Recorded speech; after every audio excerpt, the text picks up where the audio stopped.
Yes, ladies and gentlemen, my name is Jack Farmer, and this is the Evolution of Movies show. But I am not alone. First, joining me, he is the Frank the Tank of the show, Andy Rossi. And along with him is, wait, who is this? That's not James Chippy. This is a Sean William Scott level special guest. It's Aaron Massey. Fellas, how are you guys doing? I'm so happy I'm the tank. I'll take the Sean William Scott reference all day. Best cameo ever? I'd say, yeah. It might be, and even though I've seen this movie 1,000 times, it still got me a little bit when I saw him. I was like, Stifler! His hair. So good. But let's get into the show. Let's talk about how this show works. What we do is we watch movies and we talk about them book club style, but we call it the Evolution of Movies because we always pick a movie that came out 1 year after the last movie we watched. So started in 1990, went to 1991, 92. Now we're in 2003, and that means next week we go to 2004. But let's not get ahead of ourselves. Let's talk about the here and now, 2003. Let me take you back to a time when movies loved two-word movie titles like Big Fish, Kill Bill, and of course, Kangaroo Jack. But we're not watching any of those. We're watching Old School, the movie Roger Ebert gave 1 star to, and IMDb described as 3 friends attempt to recapture their glory days by opening up a fraternity near their alma mater. Andy, I know you've seen this movie before, but what did you think about it before, and how did you feel going into it this time around? I can't believe Roger Ebert gave it 1 star. That guy, 2 weeks in a row, has really screwed us on movies here. What was he thinking? I was blown away when I pulled it up. I honestly, I told my wife before I watched this movie, I've probably seen this movie like 50 times, like a lot. Because I think in college, I think I've mentioned before on the show, I owned like 10 DVDs, and this was definitely one of them. And maybe one of the only comedies I owned, maybe this and Billy Madison. And yeah, just in college at this time and just playing the crap out of this DVD. So I watched it a lot, and it was just as good as I remembered. Actually, the funny thing I got from it is when I was watching the movie and hearing them say things, I was like, wait, I say that. I thought they were like stealing words that I said. I'm like, oh, wait. I just took this stuff and pass it off as my own now, it seems. I love the old DVDs from those days because, yeah, everyone had 10, or a lot of people had like 10, and they were the most random. Like, I had Old School. I also had Resident Evil for some reason. You're the only one that owned that one. I know. They probably know who I am. Like, well, Jack bought the DVD.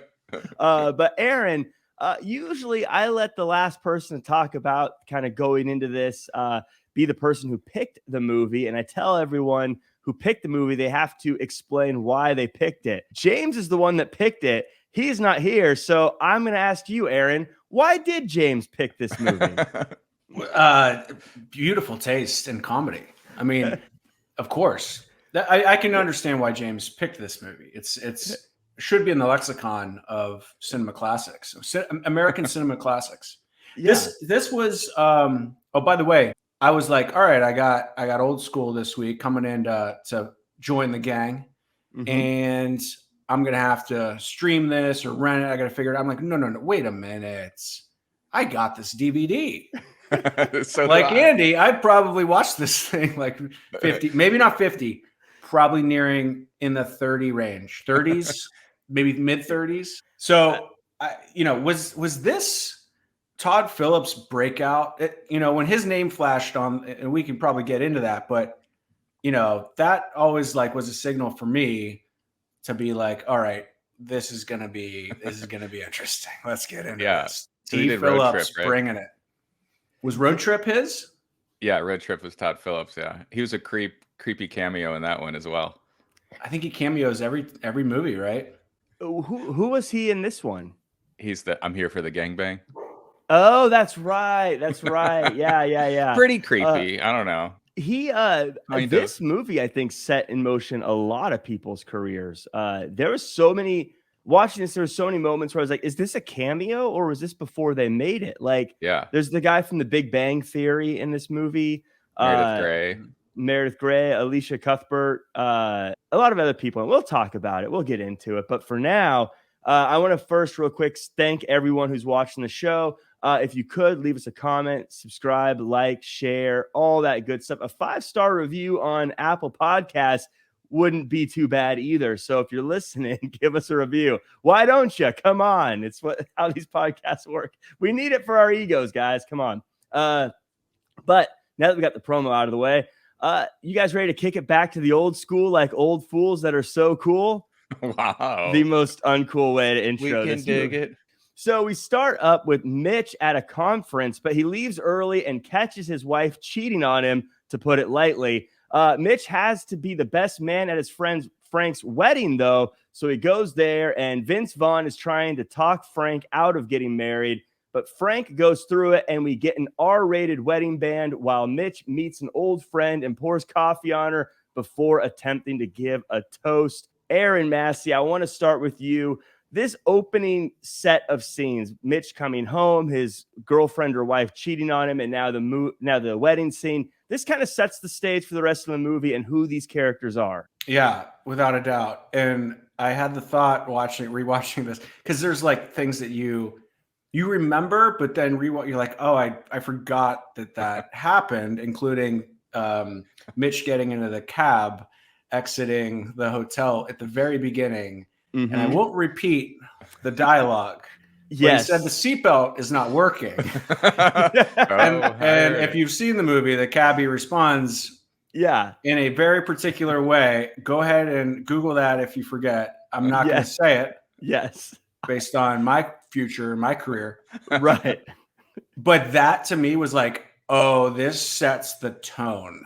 Like Phillips came out and was like, we are injecting this right out of the gates. We're injecting a discovery of an orgy where he's going to implement himself as a cameo. And we're going to get these 3 characters in as much antics as possible right out of the gate. So to me, it was like a perfect setup. Like, let's get this thing going. We're going to let the audience know what's about to happen. Buckle up. Yeah. Buckle up is a good way to phrase that, especially with the taxi driver thing you mentioned. That was definitely a moment for me where we're definitely at the age of movies now as we go through these. And one of the reasons I enjoy this evolution of movies things is going through the years, because this is a movie that's a movie I think we've all seen a lot. We're the perfect age demographic, I believe, for this movie. But you forget how old it is. And when the taxi driver does say things like that, you're like, oh, wow. Okay. Yes. This is an old movie. Or even in the conference when he pulls out the tape recorder, and I was thinking, oh my gosh, how old is this movie? It doesn't feel that old. Even when I'm watching it, it doesn't feel that old watching it, but then certain things happen. Andy, I want to talk to you a bit. We teased it a little bit earlier, but this movie really launched the careers of Will Ferrell and Vince Vaughn. Oh yeah, absolutely. Yeah, I think this was maybe Vince Vaughn's first kind of comedy. Swingers is a comedy, but after that, I felt like he was like Norman Bates, and he was in all the Jurassic Park. So I feel like this really Cell set also the Cell, very comedic role there. But I think this set the tone for him to do Wedding Crashers and all the comedies he was doing. And Will Ferrell, man, I forgot I like Aaron watched the DVD and then I watched the bonus material on my DVD.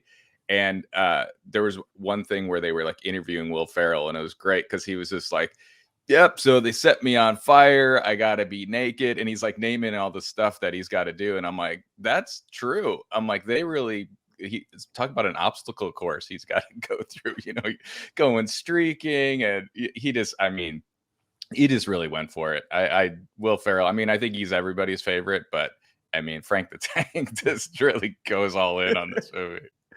Yeah, you get sort of a tease with these characters too, or not a tease, but sort of learning that obviously Mitch is the guy that has the heart in the movie. Frank's kind of the big dummy. Vince Vaughn is going to be the guy that talks a lot. He's Vince Vaughn. He's Vince Vaughn. I don't know what his name is. I've seen this movie a million times, and I was trying to think of it. Without looking, I'm sure I could look it up, and I'm sure he's got a name, but I don't remember them ever saying his name. Does he have a name? Yeah, it's Bernard. Yeah, you're right. It's Bernard. And I was like keeping some notes, just little pointers last night. I was like, I just kept writing Vince because I couldn't remember what his name was. I was like, what was it? What's his name? I don't think they ever said it. Bernard's Yeah. right, though. Bernard's Should right. have been Vince. If you were talking about this movie and you said, so Bernard walks in, I'd be like, who is Bernard? Was that Blue's name? Was his real Yeah. name Bernard? But yeah, the whole time I was like, I'm not going to look it up. I'm going to just listen for it. And they say Frank a bunch. They say Mitch a bunch, but they never say Vince Vaughn's name ever. It seems. You're right. Yeah. They do say Mitch a lot and they say Frank a lot. You're right. I love the name Mitch. That's a great character name. Hey, Mitch. I don't know. Mitch was in one of our other shows too. She's All That. Remember the performing artist guy was named Mitch. Oh, we should Great have name. it says 6 degrees of Kevin Bacon. We need some 6 degrees of Mitch. And Mitch Buchanan from Baywatch, David Hasselhoff. Hey, wow, we're on a roll then. There's a Mitch in everything we're doing. Speaking of Mitch, though, Mitch is moving into his new place after the divorce, and it's practically on campus. So the fellas want Mitch to throw parties and bring in young chicks, and it's working. Frank becomes Frank the Tank, and Snoop Dogg shows up before Frank goes streaking through the quads. The next morning, Mitch is waking up with a chick, and I can't help but think about how angry I'd be if my new neighbors were throwing parties like this all the time. And Ari Gold isn't a fan of it either, so he lets the fellas know that if the house isn't used for university purposes, they have to get lost. And Frank the Tank misses this conversation because he's out having therapy with his wife. This is where we sort of see the transition, Andy. This is where things start to become, go from just mild-mannered guys into now they're starting off on this new direction here. Tell me about your thoughts going into the start of campus life. Oh man, yeah. I just want to go back just a little bit because the wedding I wanted to chat about. I just feel like this came up with such just silly little ideas that just going back. Will Ferrell has like a giant portrait of himself behind him that is amazing. Like this huge picture of him in his pose, so good. And then the Dan Band. I feel like maybe that was one of their first appearances in a movie, but. That's so great. When you didn't know that it was happening, I fucking need to know. And Will Ferrell's like reaction is like, "What is this?" He did it perfect because he had that like, wait, did he say it? Because I think that's the first time you hear it, everyone's like, wait, no. And they're like, is that how the song goes? Yeah. And then I love one of my favorite scenes. I feel like it's so underappreciated is when he's working on the car. It's like a Corvette. I'm not a car guy, but I think it's like a Vet or something in the front. Camaro. And obviously none of us, I don't know anything about cars either. I think it's a Porsche. I don't know. I think it's a Trans Am. Trans Am. Or Firebird. None of us obviously know what the hell that is. I said cool Corvette. Car. I was way off. Next week on the Guys Who Don't Know Anything About Cars Talk About Cars podcast. He does call it the Red Dragon. I did catch that, and I believe Whitesnake is blasting during this time. But I just love his whole thing. That whole scene where he's just like moving around, checking his car. He goes, "Hey, Mike!" He just yells this, talks to some random guy that I'm sure is not even there, and just his talk with his wife, and then she says, "Like, we don't want Frank the Tank coming out, do we?" And I'm like, I do kind of want to see this Frank the Tank. So I think they do like a nice tease of seeing what's going to happen. But and then we have Snoop comes out. There's a lot of watching it again. I kind of was like, wow, this stuff happens really fast. You just mentioned like the streaking, like all that. It's like in the first 15-20 minutes of the movie, like you get all those iconic parts. And when Will Ferrell puts his butt in, he goes butt first into the car. He's just the choices he makes are just so great. Yeah, there was a little line that I really loved when they first walk over to the house and Mitch is like, "Yeah, a professor lived here for 30 years and then he died." And Vince Vaughn just goes, "Oh, that's awesome." Andy or Aaron, this is another example though. I was thinking about how times have changed, and maybe I'm just becoming an old fuddy-duddy, but wouldn't Will Ferrell would become like a sexual predator today if he was streaking through a college campus as a grown man, wouldn't he? Yeah, I think there'd be some law enforcement coming in with hot tasers. I don't know. I mean, he got out of there clean. That's what I thought too. Like That's a clean escape. Your wife picked you up and no issues afterwards. That is probably the greatest way to get out of a streaking scandal. Right. Yeah. It's and I was thinking, and Aaron, maybe now Snoop Dogg was there, so that's going to bring people obviously to the party. But also, I was thinking, do college kids want to hang out at a house with a bunch of 30-year-old men? I don't know if this is actually a very realistic premise. Yeah, they do. They actually don't care because there's alcohol and a party, and it's a new place, right? And there's Speaker City sponsoring it, by the way. 6 locations. I want to get one of those hats. That Speaker City hat would be pretty cool. Yeah, built from the ground up by Bernard. So that was a. I mean, that Bernard Vaughn, Bernard City, bringing that. I mean, it was Mitchapalooza. First off, it was marketed extremely well. Mitchapalooza posters all over campus, right? So they're setting up for a big extravaganza, and they brought it. He didn't disappoint with the lineup, Snoop. Although Snoop was on for about a song that we saw, so probably didn't get their money's worth. Now, getting into old business side of Jack, how do you not let people know that Snoop Dogg is going to be there and sell some tickets? I mean, how do you build a business like Circuit City and you just have Snoop Dogg show up as a surprise? His face should be on the posters with Mitch. I'm very angry about this guy. Well, Snoop is one of those guys too. I think he's unpredictable. They might advertise Snoop and then he's just like, nah, not going to do it. Then what? Then who do you bring in? Could have just been, I mean, it would have just brought too many people to the party. That's true too. You got to scale it down a little bit. I do like I love Vince Vaughn's delivery throughout this movie where, you know, Mitch says like, oh, you got a student band to perform? And he's like, yeah, I spent $300,000 on speakers to get some student alt rock band to show up. Just wait a minute. Just give it. I'm worth $3.5 million. Yeah. And I don't know, this felt like laying the groundwork for who Vince Vaughn would be in comedies going forward. This whole thing. He's actually probably one of my favorites. Obviously, Will Ferrell is the favorite, but I definitely love Vince Vaughn throughout this. But let's keep it going. The fellas decide to start a frat to keep the home university compliant. So they get a kidnap van and load it up on recruits and tie bricks to their ding dongs. And I laughed so hard when that guy fell off the side of the building. But things are going pretty well. And they have a party for Vince Vaughn's kid. And the girl that Mitch is into brings her boyfriend, Mark, by. And he's a total dick. But using guy code and making Mitch not want to act like a chick, he basically gets him to hide the fact that Mark was cheating. But most importantly, guys, Stifler is there, and Frank shoots himself in the throat with a tranq gun. While this is all fun and good, the dean vows to end the frat once and for all. Again, a lot of cameos here, Aaron. Again, whether it be Mitch's boss being the guy from Lost here, or as I mentioned before, the guy from Big Bang Theory. Sean William Scott, just a perfect early 2000s cameo here. This feels like this movie. I was trying to remember, were these cameos or were these just first roles for a lot of these people? Yeah. All-star cast. John Locke. Yes. In there as Alicia Cuthbert's dad. Alicia Cuthbert, where are they now? Right? Yeah. I was thinking that. No.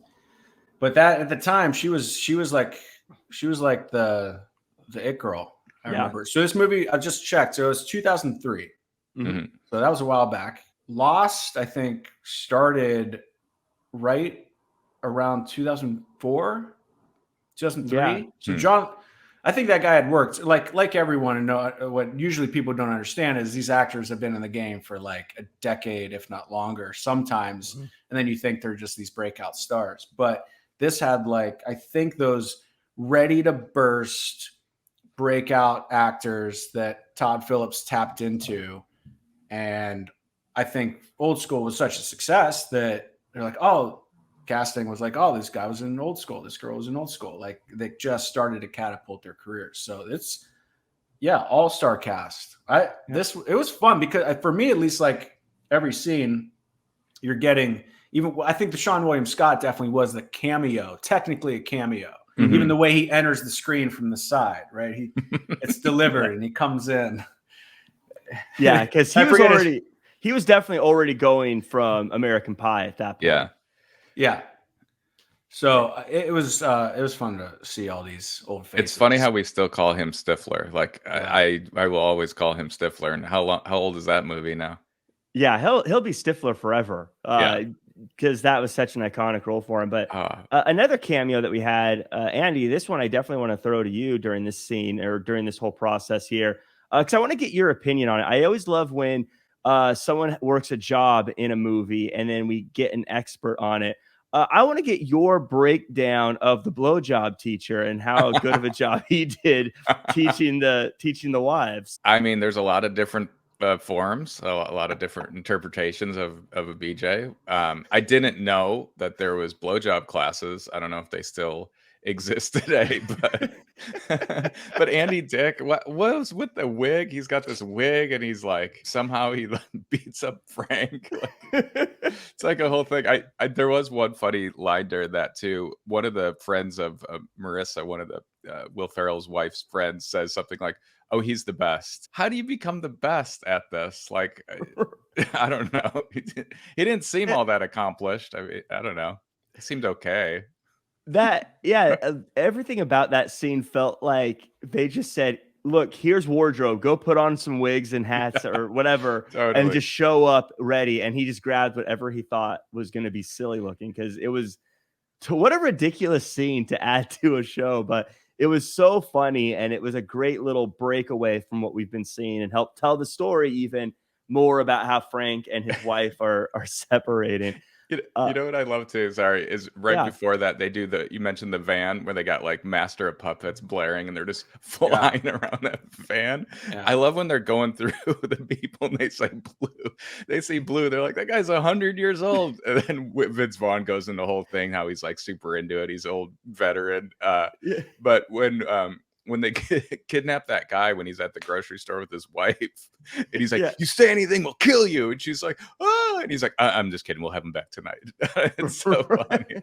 But it's just, I just thought it was so great. They got like nylons on their head. They're just flying through, crushing into shopping carts. And they tackled that one guy into the fountain. Yeah. So many scenes in this. And that was great. And I was going to say to Aaron, kind of moving over to the party, because I want to talk more about the Sean William Scott thing. Oh, absolutely. And that whole birthday party scene. One of my favorite moments, of course, is when Frank the Tank becomes Frank the Trank and shoots himself. And I don't know why I just want to bring this up, but when he shoves the little kid's head out of the way when he's walking towards the pool, cracks me up. Aaron, any scenes or any particular moments stand out to you specifically from this sort of set of stuff that stood out to you as fun? You mean from the party? From the party, or I guess from the kidnapping the recruits? Or well, I actually like Andy. I wrote down Master of Puppets. Like that choice. That choice of song was absolutely perfect. Dun, dun, dun, dun. It was just like, all right, here we go. And what is Vince? He says, "Oh, Blue. Yeah, he's good. He's an old war vet. Hangs out in my store. Hangs outside about it in front of my store. He's good." Like, I won't shut up about it. By the way, is that Artie Lang in here? Yeah. Like old Artie Lang, like before he looks very face different was now, concave. Yeah. Okay. Yeah. I like Artie, man. I wish they had the best. But you got Craig Kilborn, by the way, as what was his Mark as the sleazy boyfriend. So he plays that character perfectly. By the way, where are they now? What's Craig Kilborn? Yeah, that guy was all over the place. I think for the party, that point of view shot of Will just shoving that kid's head out of the way, and then how he slowly just the one spot at the edge of the pool that has the table with the birthday cake, and he just slowly just enters that vicinity and just goes right through it and into the pool. Fantastic. And literally, like Sean William Scott, that cameo stole the scene. I don't want to say stole the film, because the film's so good all together. But I mean, when he's talking about oh, that thing can puncture the skin of a rhino. Immediately, it's boom. Right in his jugular. Oh, you shot yourself with the neck, man. You got a dart in your neck. Is that bad? You're crazy. Man, that's awesome. I like you, but you're crazy. I mean, talk about things like Andy was mentioning earlier, like the lexicon of dialogue that I probably also caught myself saying. I think I say that a lot to my friends that came from this film. Yeah. And, you know, that scene in particular probably had several little lines of dialogue that I still today use. It's so good too, where he like falls, and I think he like falls on a chair or something, and then you're like, oh, he's out, and then he's like, no, he like makes it's like a monster like coming back alive, like a beached whale or something. His arm is folded into the folding chair somehow. Yeah. I mean, that scene is so. I think that's probably my favorite scene of the movie is the whole tranquilizer dart, him falling into the pool. There is one funny line too before that where Luke Wilson's talking to Meredith Grey and he says, we don't really take it very seriously. And then Will Ferrell's yelling at Blue, hey, Blue, why is there no ice in my lemonade? Get down and give me 10 now. Yeah. So funny. I thought you were going to mention the part where they were outside of the house and Will Ferrell comes out with the blow-up doll asking for what she should wear. And then when she's like, I like your friend or something like that. And he just goes, she's okay. Yeah.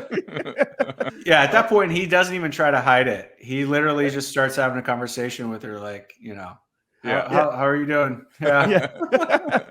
She's okay. There's also a couple of moments that are fantastic where he keeps trying to regift the bread maker. Yeah, it's got 3 speeds. Like, oh, I gave you this for your wedding. It's like, oh, same model? No, the same exact one. Oh, I love it. Oh, I love it. And then he's sorry, you were doing exactly what we thought we did. And remember that one time? But when he does fall into the pool, that whole Paul Simon song plays, and then his visualization is so good of him like on that beach, and she's like, it's beautiful, and he's like, it really is. And then turns into Stifler and him, making out. He's like a French kiss me. Kicks him back in the pool. That's a great transition. I mean, you want to dive into a little bit of filmmaking, like. You know, that is a great transition because all right, so if you want to get a little technical, it's like, all right, how do we cut, make this quick? Let's not worry about getting Frank the Tank out of the pool. Let's enter into this dream state with his wife. And then the next thing you know, it's transitioning to him Frenching Sean William Scott. Yeah. Like beautifully transitioned, beautifully edited, like piece of comedy right there. And I did actually want to go back to the little moment with the was it the donkey? Was it a little horse? What would you call it? When what does Sean William Scott have a name in this? Or are we just going to call him Stifler? All right. I think Stifler. Just Stifler. Yeah. I think it's listed in the credits. He's like Peppers, and I noticed in the background it said like Peppers Zoo or something like that. So I don't know. Nice. I think his name is Peppers or Poppers, something like that. That he like grabs the thing's chain and it like bucks. And he's like, what? Yeah. He's like, shut up. Yeah, because that's one of those things too, where that you would end up copying that or mimicking that, and then that slowly seeps into the way you talk, as we keep mentioning here, as opposed to like an Anchorman, which has a bunch of quotables, but when you quote it, it's clear you're quoting Anchorman. I think because these are also small little bite-sized things, it just enters into the way you speak. And anyone who grew up with this movie, I think, probably unconsciously quotes this movie so many times. Yeah, I feel like I hear people do the Home Depot Bed Bath line a lot. I don't know if we're gonna have enough time. Home Depot Bed Bath. I feel like that's once I got married, though, it's the majority of my weekend. Because that's one of those things, you break it down, you just say, I don't know if there's time, and you're mimicking that, and you're trying to make that. But anyways, there's just so many funny little moments. It's so good when it hits your lips. Yeah. Well, things keep on going, and the dean is now pulling the strings to get the frat closed by bribing the student body president, and Mitch is distracted because the girl he's into is moving in with Mark, So to blow off steam, the frat has a KY wrestling match, and Vince Vaughn, for all of his talk, doesn't want to really cheat on his wife, while Blue wins the KY wrestling title. At least I call it a win. He died, but by God, I call it a win. At Blue's funeral, Frank's wife wants a divorce, and even more, Mark tells the girl that Mitch likes that it was Mitch who was gropey at the party. And when Mitch tries to explain himself, the high school girl totally messes it up. He gets back home and it's been boarded up. The student council president sold out. This could be the end, but not without a fight. Mitch goes to the bylaws and they can keep the frat if they pass some kind of test. They gave a bunch of legal mumbo jumbo that I just accept as true. So here we go. Aaron Massey, this is kind of that all is lost moment in the movie, right? Yeah, this is the hero's journey. This is basically breaking through, accepting your challenge. And so these guys have to get after it. They have to figure out a way to do this. And I thought that they did, it was funny because just backtracking real quick, like Andy had mentioned, like I'm watching this again. I've seen this movie so many times. The streaking thing happens in like the first 15 minutes. All these, the Frank the Tank, Snoop Dogg, all these things are happening so quick. I'm like, man, like I know there's a lot of movie left, and they just front loaded this thing, but then it's still like spread out so perfectly. So even by the time you get to this and the way that they developed to these, they had 5 different challenges, right? Academics. I can't remember them all, but School spirit. So I mean, like if you want to get into, the school spirit was great. Like that we can talk about forever with Frank the Tank on the mats. Yes. Well, the school spirit was actually the fire ring. He's the cougar. Yeah. The cougar, which is fantastic, and learning the athletics, learning the dance. Yeah, athletics. Was athletics the floor exercise with the ribbon? That moment, I don't know if you catch it, but Vince Vaughn's face when he watches Will Ferrell do his floor routine is one of the funniest things ever, because he has, if you missed it, try to go back. He has this like moment of like wonderment of watching his friend do this. And he's so proud. And it's beautiful. It's probably missed by so many people, but go back and watch Vince's face on that floor exercise if you get a chance. Yeah, Vince Vaughn in this movie is actually a very interesting character in that he is such a fast talker. He is such a go-getter, but he's also kind of like harsh, but at the same time, he does obviously he cares about his wife, he cares about his kids, he cares about his friends, and it's an interesting character, I think, that for a movie like this. Andy, I want to talk to you. They mentioned getting a Cisco CD. I don't really have a follow-up question. I just want you to talk about Cisco and the early 2000s for a second. I love Cisco. Still do. That whole part with him talking to his wife at the funeral, though, it had to be, my guess, so much improv from Will Ferrell throughout this movie. But that one's so great. Talks about the Cisco CD. Frank, I'm sorry I missed your birthday. It was he forgot his own birthday. Like, I don't know. I love all that. That I even like the letter he writes to Mitch. He's like, if you're holding this letter, you already know the house has been boarded up. And then at the very end, it says, I love you, Frank. Yeah. And Blue dying the way he wanted to go. I didn't remember he died during that KY jelly part. Like his face is just like a deer in headlights. And I'm like, uh-oh. And I'll go ahead. No, I wanted to add on to the boarded up scene that I loved that he explains how boarded up the house is when Mitch is clearly standing right in front of the house. It's like the doors, the windows, everything. Everything. Yeah, I'm standing right here. I got the letter. I could see.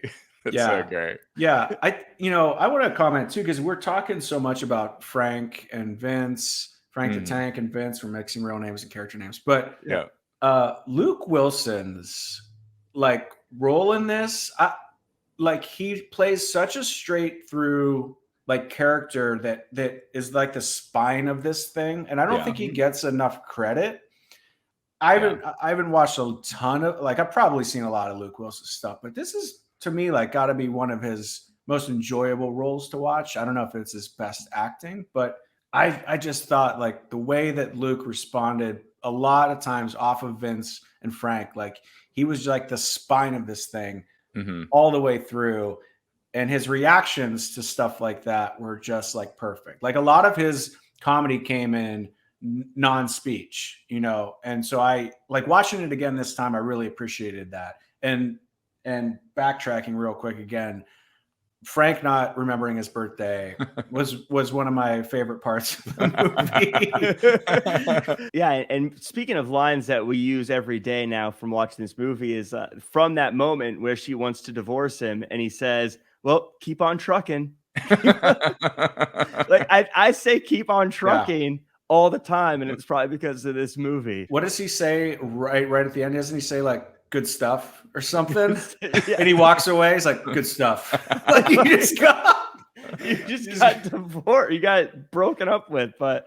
And then he does the debate that I knew that was coming too against James Carville, the Raging Cajun. And then he does the blacked out line. I feel like that it gets said a lot too. Like, I don't know what happened. I blacked out. Yeah. Whenever you do something great, the whole, I blacked out what happened, but let's talk about that a little bit. So they do have the tests, and even against a ringer, Frank is able to win the debate. They ace the test using technology that is completely replaced by cell phones now. They jump through hoops to show their school spirit, and they finally get to the fitness test where they dazzle with ribbons and hold themselves up with rings, and they flip on the pummel. And even though they pass all the tests, Blue wasn't there, so they failed. But the student council president recorded the bribe conversation, leading to a chase through the school. They're able to recover the tape and save the frat. The Godfather moves on. The frat moves into the dean's old house, and Frank takes over while Mark kills the dean in a terrible car accident. And Vince Vaughn is an aggressive soccer coach. And Frank might be on the rebound with Mitch's ex. So they wrap things up very well in this and kind of give everyone something to do. Though, you know, it looks like Mitch and the girl that he's after. I don't remember getting her name either. I just kept calling her Grey's Anatomy whenever I watched this movie. But they seem to be getting together. And Aaron, to your point, Mitch does do a great job of being the straight guy, but also keeping the funny with also being lovable. A lot of times that straight guy role becomes kind of annoying and the person you don't like, but you're still rooting for him throughout this movie. But yeah, that's kind of the breakdown at the end of the movie. Andy, how do you feel they wrap this one up? I didn't remember Will Ferrell was like a campus DJ at the end. I don't know why that was just hilarious to me. Like Usher and She's All That. Yeah. They're the exact same. He should have done a dance at the end. I mean, I know we keep talking about Frank the Tank, but him, just like Aaron was mentioning, him doing the ribbon was so funny. And then there was a great part, not with Frank the Tank, when I think the kid that falls off with the brick on his wiener. Yeah. I think his character name is like Weensy or something like that. I mean, it should be after the brick. So Weensy is running and doing the vault. And I forget who delivers the line, but he says something like, oh, don't worry, Abdul's there to catch you. And it's just like this little tiny guy that's there to like catch him on the end. That was so good. And then Frank, obviously, when he's the cougar. Until he misses. I thought, you know, first watching this, you're like, oh, he's probably going to jump through that ring. And then he just totally messes it up. And then he's in the back in the locker room. And that's one of the lines I feel like I always say like that. We got to keep our composure. He swings a chair. And if you watch it, he almost hits Vince Vaughn. Like he has to like really duck out of the way of it. Ending everything, I thought it was funny how they end everything. I think maybe they could have given Vince Vaughn something a little bit more unique to end with, as opposed to just yelling at a soccer game. But I did think having Mitch find Frank find Juliette Lewis in the grocery store was so perfect. And he's excited. He kicks the grocery cart. Yeah, I love the part when they're taking the test, and he's like, "Good test." Good test. Because they're getting all the cheating in. Aaron Massey, they wrap everything up. It seems to be a happy ending unless you're Mark or the Dean. How do you feel they did wrapping this up? Yeah, Dean Pritchard. Cheese. Oh, yeah, I remember you. We lock you in a trunk or something. What was it? We like a dumpster. Dumpster. Yeah, I got out. Yeah, I got out. Right. I think, well, and I think too, Entourage, I think launched pretty close after this, right? Wasn't Mhm. Entourage like 2004, 2005? I think so, yeah, because it's Yeah. him and And I think like Piven was playing a lot of these types of roles before he got Ari Gold, which I think was like his calling of a character, right? Mhm. So like this was his type of character that he played perfectly.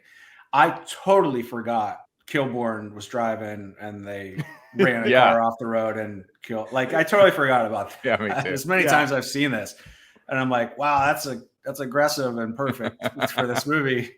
Right. We're just gonna kill the two guys that we hate. Yeah, Right. perfect. Yeah, I literally like Frank's locker room speech. Going back to that is one of the all-time great moments in comedy cinema, in my opinion. It's He's in his underwear. some men, yeah, on his He's underwear. burned. He's got a nice red char on too. He's just so red. It's not freak out there. I think like complete front end to back end. Like is it a perfect movie? Probably not. Is there any perfect movie? No. This is about as close to like structurally completing a film in a efficient manner and like literally like giving you a laugh in every single, like I feel like this film didn't waste any moments. They didn't waste. Like Todd Phillips literally like gave you the best of the best. I mean, and it's not that, I don't want to say it's not hard. It's very nice when you have Will Ferrell and Vince Vaughn and even Luke Wilson and all the supporting cast that you have to like give you their magic and then cut all that up.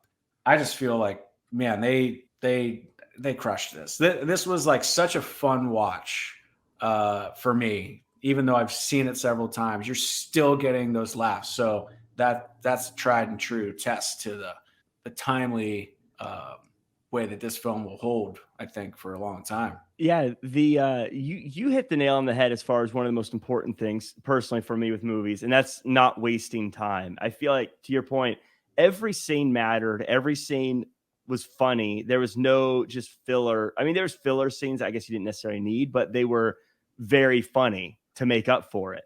And so as a movie, it's such an easy watch because everything is good. There's not any of these long drawn out moments. And you know, they have a bunch of stars in this movie, but it's hard to look back, or it's easy to forget that a lot of these guys weren't stars when this came out. I mean, they were known. People knew who Vince Vaughn was, and people knew Will Ferrell from SNL, but he wasn't the household name like he is now. I mean, at the time, it was that guy from SNL as opposed to The cheerleader guy.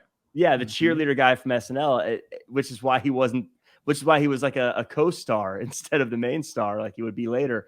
Same with Vince Vaughn and Luke Wilson and everyone else. It's a lot of kind of I think Island of Misfit Toys actors in this. If you think back to the time when it was filmed, now they're all known, but I don't know if it's just Todd Phillips' ability to see talent in people, or whoever did the casting in people being able to see it, or if it was just a happy accident, but just so much fun stuff in this one. Yeah, and I think like to take kind of what Aaron was saying too, like not a scene was wasted when every scene had like a part where you're almost waiting for the joke. Even like when him and Piven are fighting in that classroom, they like fall down the stairs, and then Will Ferrell goes, "I see blue," and he looks glorious. This is so funny because it's just like it could have just been a fight scene, and then Will Ferrell's like out. Instead, he has his "I see blue." He's glorious. Oh, my dreams. So good. Yeah. So that I We think didn't even talk about that. Yeah, him singing. Yeah, Dust in the Wind. That's the thing about this movie is there's so many funny parts. Like even I was gonna say when Weensy does the pummel and he flips. And I don't know if it's hard to look back. I don't know if the special effects were bad on purpose or if that was just the time, but the bad special effects almost made it funnier the way he was flipping Yeah. and the way he landed. again, I forgot that's how it went, and so I just cracked up when I saw it because again, I can't remember what special effects were like back then, but it was just terrible, but it was funny and perfect in Yeah. all the right ways. The way they did this. And one part we should talk about too, like we were talking about Luke Wilson, how kind of underrated he was. That scene, that the speech he does in the beginning of the movie at Frank's wedding is so great. He's like, catch the morning, was it the morning flight From San Diego. some people come out like a damn circus or whatever he says. I think what my friend here is trying to say is true love is blind. Yeah. Great save by Vince. Yes. so good. Frank's, I love you, Dad. Shout out. I was watching this movie with my beautiful girlfriend Emmy, and she was like, during that wedding scene, she was like, "Was that a thing? Did people used to have big pictures of themselves at weddings back then?" I don't They think should so. start. I don't think they did. I look back and I go, damn it, I Yeah. should have. Missed opportunities for you guys. But that's definitely going on my wish list. Step one, So, giant 10-foot yeah. photo. I'm going to reframe my entire photography business as just large wedding portraits for your wedding based on old school. right. But one day I'm gonna get married, and there's gonna be like no food. It's gonna be in a very grimy place, but the picture Giant of me picture. is gonna be huge, which is all I care about. Well, I think that does it for us. We could just mention different parts of this movie for the rest of our lives here. Shame on Roger Ebert for 1 star, by What the the way. heck? I am wagging my finger at you, Mr. Ebert. Let's get into one of our special segments. Andy, this is a segment where you give us 6 degrees of Kevin Bacon. Jack, I'm going to let you kind of drive this car a little bit. Uh-oh. There's 2 options. Which one do you want to Okay. go? We're going to do Juliette Lewis. Do you want Okay. Juliette Lewis Cape Fear, or do you want Juliette Lewis in the movie California? I already know where this is going. I'll let you drive this bus. Let's do California. Okay, cool. So Juliette Lewis, who's in this movie, was in a great movie called California with a K with Brad Pitt. Brad Pitt was in a movie called Sleepers with Kevin Bacon. Yes. So for those who don't know, and Aaron, I don't know if you know this, but we always do 6 degrees of Kevin Bacon, and about 95% of the time it comes down to Sleepers with Kevin Bacon. Because it's got Robert De Niro and Brad Pitt in it, and they're in so many different movies. It makes it tough. Did you guys review Sleepers? No, we need that. That needs to be like a bonus episode for sure. Yeah. Although Once we not a great movie. Like, I mean, it's a good movie, but the premise of it, Kevin Bacon's not a great guy in that one. Next time we loop around and do this again, I want to review movies like The Net that have probably aged poorly for technological reasons. But anyways, that does it for us. Next week, we're going to 2004 for the classic Mean Girls. And then Andy, what are we doing for 2005? 2005, we're doing Viggo Mortensen, A History of Violence. So that'll be a huge shift in movie types. So yeah, if you watch Mean Girls, you're going to get the gist of A History of Violence. For sure. It's basically the same movie. But that does it for all of us. Before we go, Aaron Massey, where can the world find you online and what you're working on? Well, I realized that you guys put in your like Twitter handles or something, Instagram handles down here. We're shameless. And I just put my name. So if you Google that, you may or may not find me. But you can find me on Twitter at Aaron_Massey. My Instagram handle is massive3, the number 3. And check me out on YouTube. I do some videos and stuff out in that world. Yeah, your YouTube page is definitely one I recommend everyone checks out and subscribes to. Lots of very cool stuff, especially I love the way you're able to edit and put things together. It's one of the reasons I wanted you to be on this show is because I know you know how a camera works and all that other stuff. But speaking of knowing how a camera works, Andy Rossi, where can the world find you online and what you're working on? You can find me at Just Andy Rossi. And you can find me at Real Jack Farmer across all social media. And check out all the things I'm working on. But that does it for us. So next week we are going to do Mean Girls. That means you need to check that movie out, watch it, and then join us when we discuss it. And until next week, folks,